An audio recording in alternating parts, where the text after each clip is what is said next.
আপনি কি কখনো ভেবে দেখেছেন, এই দুনিয়ায় এমন একজন মানুষ আছেন যিনি আপনার দুঃখে কাঁদেন, আপনার সুখে হাসেন, কিন্তু কোনো স্বার্থ চান না? তিনি হলেন আপনার ভাই, তিনি হলেন আপনার বোন। ভাই বোনের সম্পর্ক শুধু রক্তের নয়, এটা আল্লাহর দেওয়া এক বিশেষ আমানত। আল্লাহ তাআলা কুরআনে আল ইসরা ২৬ নম্বর আয়াতে বলেন, আত্মীয়দের প্রাপ্য অধিকার বুঝিয়ে দাও।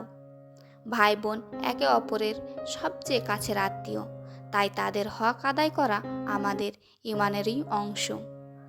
একজন ভাই তার বোনের জন্য ছায়া হওয়া উচিত। ইজ্জত, নিরাপত্তা ও সম্মানের দায়িত্ব তার উপর। আর একজন বোন তার ভাইয়ের জন্য দোয়া হওয়া উচিত, যে দোয়া গোপনে উঠে যায় আল্লাহর আরশে। রাসূলুল্লাহ সাল্লাল্লাহু আলাইহি ওয়াসাল্লাম বুখারী ও মুসলিম হাদিসে বলেছেন, যে ব্যক্তি আত্মীয়তার সম্পর্ক বজায় রাখে, আল্লাহ তার রিজিক বাড়িয়ে দেন এবং তার আয়ুতে বরকত দেন। আজ অনেক পরিবার ভেঙে যাচ্ছে অহংকারে, সম্পদের লোভে, অথচ একসময় এই ভাই বোনই ছিল একই মায়ের বুকে মাথা রেখে কান্নাকারী। মনে রাখবেন, ভাই বোনের সাথে করা সামান্য অবহেলাও আল্লাহর কাছে বড় গুনাহ হতে পারে। তাই আসুন, ভাই হয়ে বোনের দায়িত্ব নিই, বোন হয়ে ভাইয়ের সম্মান রাখি।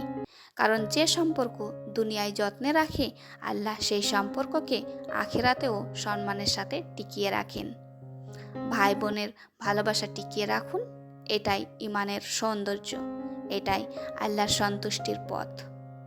ভিডিওটি ভালো লাগলে একটি লাইক দিয়ে ভিডিওটি শেয়ার করে ইসলামের আলো অন্যদের মাঝে ছড়িয়ে দিন এবং এইরকম নতুন নতুন ভিডিও পেতে চ্যানেলটিকে সাবস্ক্রাইব করে পাশে থাকুন।